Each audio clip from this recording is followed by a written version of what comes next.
Masakit ba ang dibdib mo? Kain mo lang yan na isang bote na, isang bottle na bawang. Ganyan lang, oh.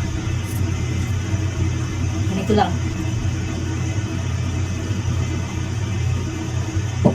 After 1 hour, maganda na yung pakiramdam mo dito, hindi na siya mabigat.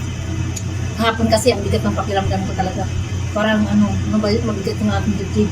Parang mahirap huminga.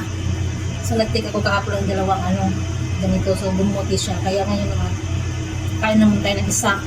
After 1 hour, maganda na yung pakiramdam. Promise. Tapos yung pangangati, kali-kali sa balat, mawala din siya.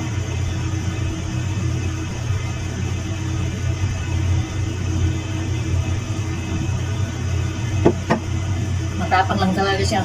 Kaya, nakakaano siya, nakakaganda sa daloy ba ng mga dugo.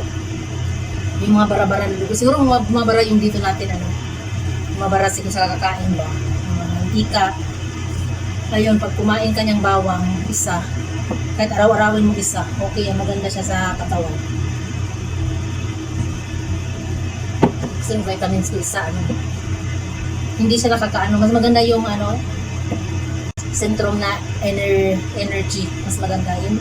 Yung binili kasi lutein, hindi sa akin, hindi maganda. So, yun lang, tips para sa bumibigat na dibdib. Bumibigat yung dibdib mo. Siguro sa pagod din.